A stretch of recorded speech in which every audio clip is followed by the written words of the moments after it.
Welcome back to Robots vs. Vampires, the show where, the line between science fiction and fantasy gets a little blurry. I'm Adrian Smith, and I'll be guiding you through today's story. I'm Julia Jones, and I am so ready to dive into this story. It's got history and horror and political intrigue.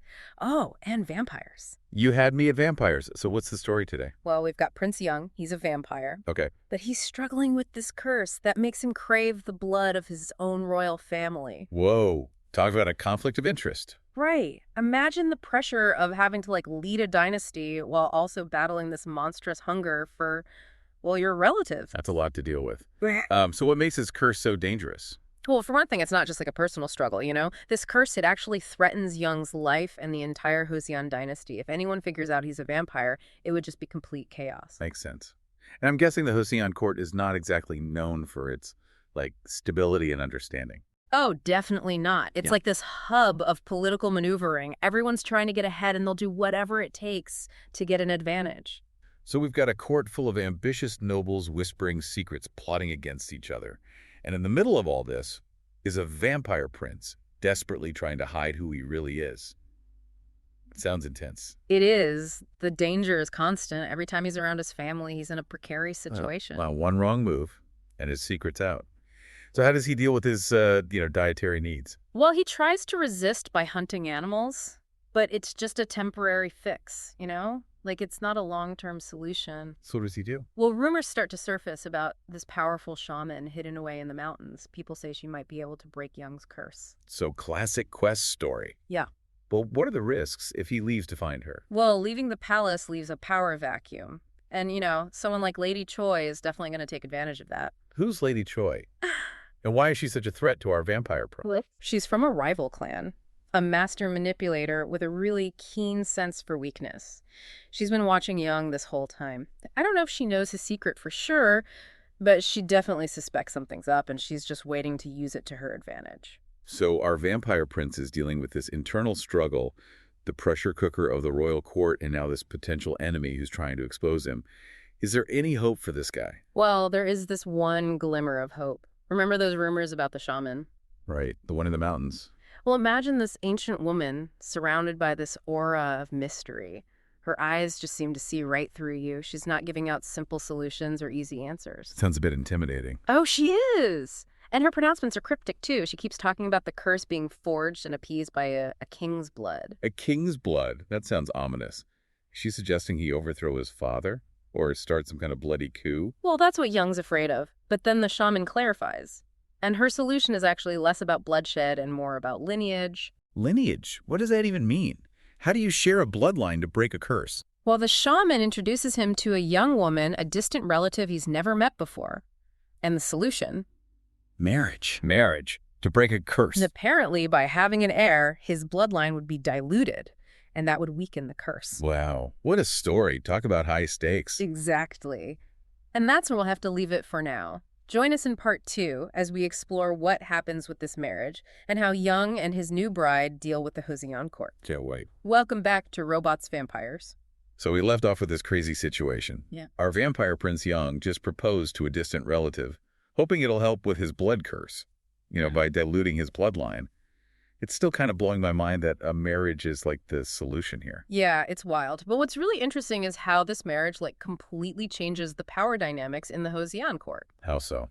Well, think about it. Before this, Young was seen as kind of a liability because of his curse, right? Yeah. But now he has this strategic alliance. He has a path to an heir. It makes him a much stronger player. That's true. Having a legitimate heir would definitely strengthen his claim to the throne and give him some leverage against, rivals like Lady Choi. Exactly. He's turned this curse into a strategic play. It's pretty brilliant when you think about it. It is. And, his new bride, she's not just a pawn in all of this. She accepted his proposal, knowing the risks and the potential rewards.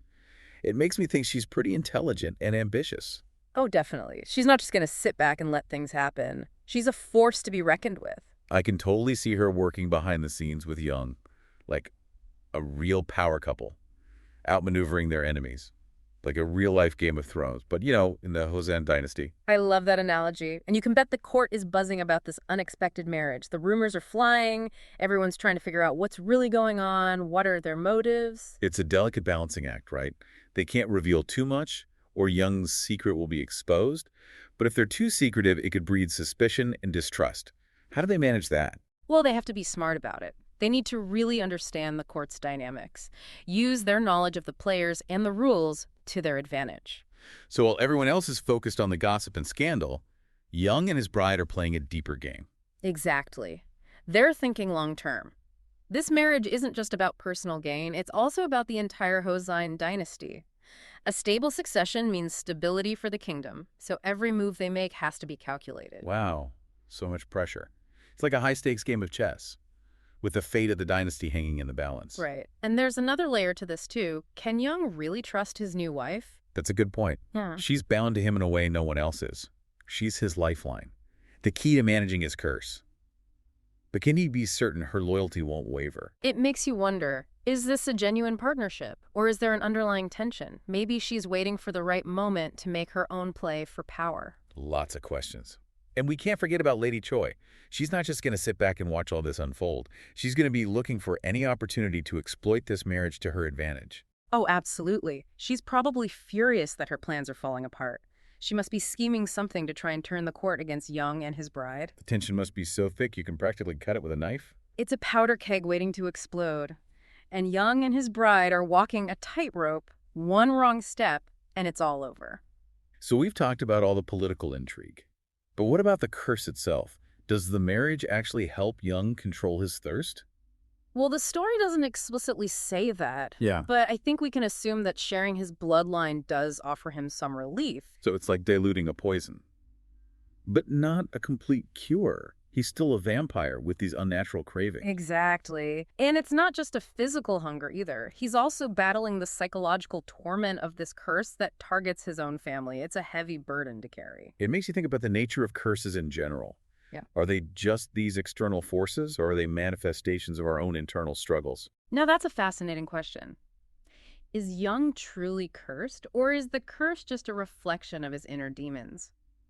Maybe his thirst for power is somehow connected to his thirst for blood. Interesting.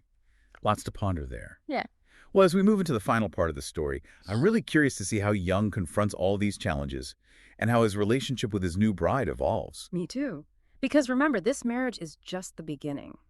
The real test is how they navigate the treacherous world of the Joseon court with all its intrigue and betrayal. Welcome back to Robot Sees Vampires. All right, so here we are at the climax of our story. The stakes are higher than ever. It really feels like everything's coming to a head. Right. We've got Young and his new bride trying to navigate the court. Yeah. They're dealing with Lady Choi's schemes. And of course, there's still Young's curse. But there's this interesting twist that I think we need to talk about. What's that? It seems like Young's perspective on his curse has changed. Like, he's not just seeing it as this burden anymore. He's actually starting to see it as a potential advantage. Really? Hmm. So? Well, in a court full of schemers and betrays the fact that he's a vampire, kind of gives him an edge, you know? A creature of the night with supernatural powers. His enemies definitely underestimate him at their own peril. I guess that makes sense. Yeah. It's like having a secret weapon no one else has. Exactly.